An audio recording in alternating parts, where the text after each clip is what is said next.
क्या आपको अपने ऊपर से विश्वास उठ गया है? क्या आपने अपने सबकॉन्शियस माइंड पर विश्वास करना छोड़ दिया क्योंकि वह आपके सपनों को पूरा नहीं कर पा रहा, या फिर आपके सबकॉन्शियस माइंड से सपनों को पूरा करना चाहते हैं? क्या आपने अपने टैलेंट और कैपेबिलिटी की अधिकतम प्रयोग करना चाहते हैं लेकिन आपको सही तरीका पता नहीं है? अगर इनमें से किसी भी सवाल का जवाब हाँ है तो ये बुक समरी आपके लिए बहुत काम आने वाली है। इसमें हम पावर ऑफ सबकॉन्शियस माइंड को best selling author Joseph mercy की काफ़ी छोटी लेकिन काफ़ी पावरफुल बुक समरी पढ़ने जा रहे हैं, जिसका नाम है बिलीव इन योरसेल्फ। ऑथर ने इस बुक में हमें बताया है कि हमें अपने आउटर वर्क को जीतने या अचीव करने से पहले हमें अपने इंटर वर्क से जीतना होगा। खुद को इंटर वर्क से जीतने के लिए आपको अपने अंदर बिलीफ सिस्टम को इंक्रीज करना होगा, क्योंकि जब तक आप खुद पर बिलीव नहीं करेंगे तो आप इस पूरे 700 करोड़ लोगों पर बिलीव नहीं कर पाएंगे।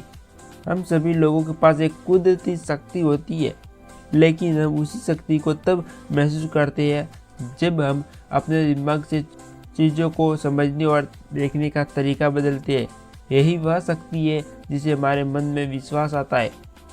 जब हमारे मन में किसी चीज़ के प्रति विश्वास बन जाता है तब हमारे अंदर आत्मविश्वास उत्पन्न होने लगता है। एक बार एक आदमी ने 2 खूबसूरत पक्षी खरीदे। उसमें से उसने माली से कहा कि वह इन दोनों पक्षियों को प्रशिक्षित करे। थोड़े दिनों के बाद माली ने देखा कि उन दोनों पक्षियों में से एक पक्षी उड़ना सीख गया जबकि दूसरा पंछी नहीं उड़ पा रहा था।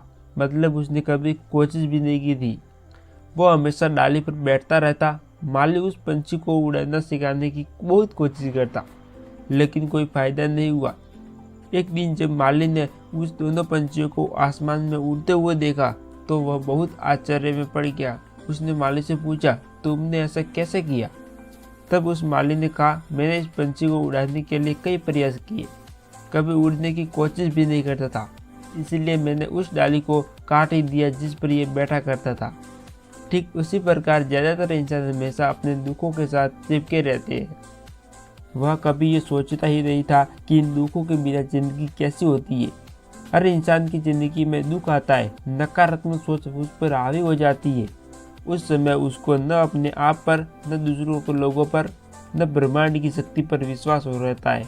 ऐसी परिस्थिति में उसके पास 2 रास्ते बचते हैं।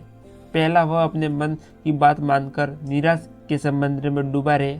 दूसरा, वह दुख के ख़त्म करने के लिए रास्ता खोजे। अच्छा सोचने से हमारा दिमाग हर समस्या का समाधान खोज ही लेता है। हमारा दिमाग वह शक्ति है जो हर सच्चे झूठे सपने को किसी न किसी तरीके से सच कर ही देता है। फिर जब आप अपने गोल के बारे में पूरी तरह से सोच लेते हैं, मतलब उसके बारे में निश्चित हो जाते हैं, तब आपको दिमाग उस सोचे हुए सपने को सच मान लेता है। अगर किसी जानवर को एक तालाब में डाल दो तो वह तैरकर निकल जाएगा, जबकि अगर किसी इंसान को तालाब में डाल दो तो वह तैरकर नहीं निकल पाएगा, तो वह डूब जाएगा। लेकिन ऐसा क्यों? तो ऐसा इसीलिए क्योंकि उस जानवर को विश्वास था कि वह तैरकर पार हो जाएगा, इसलिए वह पार भी हो जाता है। जबकि जिस इंसान को तैरना नहीं आता वह अपने मन में विश्वास भी नहीं कर पाता कि वह सच में तैरकर नदी को पार कर सकता है, इसलिए वह डूब जाता है। यानी कि इंसान ऐसे ही नेगेटिव चीज़ों को सोच रहा था। हर इंसान की कोई न कोई चीज़ नेगेटिव चीज़ बांध कर रखती है, मतलब कोई न कोई नेगेटिव चीज़ इंसानों को अपनी तरफ आकर्षित करती रहती है। जिस दिन आपने उस डाली की तरह अपने आप नेगेटिव चीज़ों को दूर कर लेंगे, उस दिन से आपकी ज़िंदगी में बदलाव आना शुरू हो जाएगा। आपकी फीलिंग ही आपके लिए सबसे बड़ा वेपन है। जब आप अपने लाइफ की सबसे बड़ी सेटिंग और विजुअलाइज करते हैं तब आपको वहाँ पर अपने इमोशनल को जोड़ना होगा। ऑथर ने यहाँ पर भी कुछ ऐसी चीज़ें नोटिस की है। हमारे फीलिंग्स और इमोशनल की बहुत पावर होती है। हम जब अपने डिजायर्स को इमोशनल और फीलिंग्स से कनेक्ट करते हैं तब वहाँ पर बहुत बड़ा रिजल्ट मिलता है। अगर आप ऐसे टारगेट सेट कर रहे हैं जो आपको मोटिवेट नहीं करता तो आपके लिए वहाँ पर फीलिंग्स को लॉन्ग टर्म में कनेक्ट करना चैलेंजेस लगेगा। लेकिन अगर आप एक रिजल्ट पाने की बर्निंग डिजायर रखते हैं तो आप ऐसे नॉर्मली नियमित एक्शन लेते रहेंगे, अपने डिसीजन की तरफ आगे बढ़ते रहेंगे। लेकिन उससे पहले आपको अपनी लर्निंग डिजायर के लिए अवेयर रहना होगा। ये तभी संभव है जब आप अपने सबकॉन्शियस माइंड के साथ अपने रिलेशन को स्ट्रॉन्ग बनाएंगे।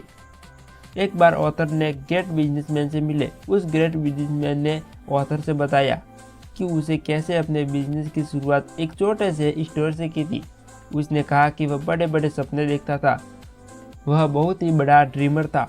वह सोचता था कि उसने एक ऐसी कंपनी हो जिसकी ब्रांच पूरे देश में फैली हो। उसने कहा अपने मन ही मन बड़े बड़े ऑफिस बिल्डिंग्स, फैक्ट्रीज और स्टोर की पिक्चर बनाया करता था। वह ये प्रैक्टिस रेगुलर और डिसिप्लिन वाइज से करता था, एक कंट्रोल इमेजिन के साथ। वह जानता था कि रेगुलर कंट्रोल और डिसीजन इमेजिन से वह सपनों को पूरा कर सकता है। इससे वह अपने अंदर कैपेबिलिटी, एनर्जी को फील करता था। इससे उसे काम करने की एक्सपीरियंस और मोटिवेशन मिलती थी। धीरे धीरे वह पॉसिबिलिटी की ओर आगे बढ़ने लगा। लॉ ऑफ अट्रैक्शन की पावर, वह सब कुछ ऐसे अट्रैक्ट करने लगा जिसकी वह कंट्रोल इमेजिंग की थी। उस लॉ ऑफ अट्रैक्शन को यूज करके अपने सपनों को रियलिटी बनाया। उसने वह सब कुछ पा लिया जिसकी उसने कंट्रोल इमेजिन की थी। इससे हमें एक डिसिप्लिन इमेजिन भी की थी। वह जब तक जिया तब तक अपनी इच्छा पूरी नहीं कर सका। ऑथर को बिजनेसमैन की कही हुई एक लाइन खास तौर पर पसंद आई। उसने आपको एक सफल व्यक्ति के रूप में इमेजिन करना जितना आसान है उतना ही आसान असफल के रूप में इमेजिन करना, लेकिन यह बहुत ही रोमांचक है। ऑथर एक ड्रीमर है। उनके मन में एक पिक्चर और गोल्स है जो पाना चाहते हैं। वह जानता है कि क्रिएटिव पावर उसकी इमेजिंग पर रिजल्ट करेगी। हमें जो कंट्रोल इमेजिंग करते हैं वह फीलिंग से डेवलप होती है। फीलिंग्स ही पावर का एक सोर्स है। रिजल्ट पाने के लिए हमें अपनी कंट्रोल इमेजिंग को फीलिंग के चार्ज अप करना चाहिए। अपने गोल को अपनी फीलिंग से जोड़कर पावरफुल बना ले। इस पावर को अपग्रेड करते रहे, अपनी गोल के प्रति रॉयल रहे। जब यह सब कुछ आप करेंगे तो डर भी आपसे डरेगा। डर आपके आसपास भी नहीं आएगा। आपके पास फाइनल रिजल्ट को कंट्रोल करने, इमेजिन करने की अमेजिंग पावर है। अगर सच में आप अपने गोल को पाना चाहते हैं तो आप अपने मन के लिए feelings result controlling image picture बना ले, क्योंकि जिस चीज़ की आप फीलिंग्स के साथ कंट्रोलिंग इमेज पिक्चर बना लेते हैं वह फ्यूचर के साथ आपके लिए ऑलरेडी मौजूद है। बस आप अपने गोल के साथ रॉयल रहे। उन्हें याद है कि उन्होंने कई साल पहले पुनर्जन्म पर एक आर्टिकल बनाया था। इस आर्टिकल की कॉपी एक सर्च काउंटर पर डिस्प्ले किया था, जहाँ पर ऑथर लेक्चर देते हुए शुरुआत में बहुत ही कम कॉपी सेल हुई, क्योंकि सेलगट आर्टिकल के आइडिया के कैरेक्टर विरोधी थे। ऑथर ने सेलगट के पुनर्जन्म वाली बाइबल की कहानी को मेथड, कहानी का मीनिंग्स और नॉर्मल समझा। यह भी बताया कि दरअसल में किस बारे में थी। वह स्टोरी का प्लॉट समझ गई, फिर कुछ आर्टिकल के लिए नई हो गई। उसने ऑथर के लेक्चर खत्म होने से पहले ही सारे पैम्पलेट बेच दिए थे।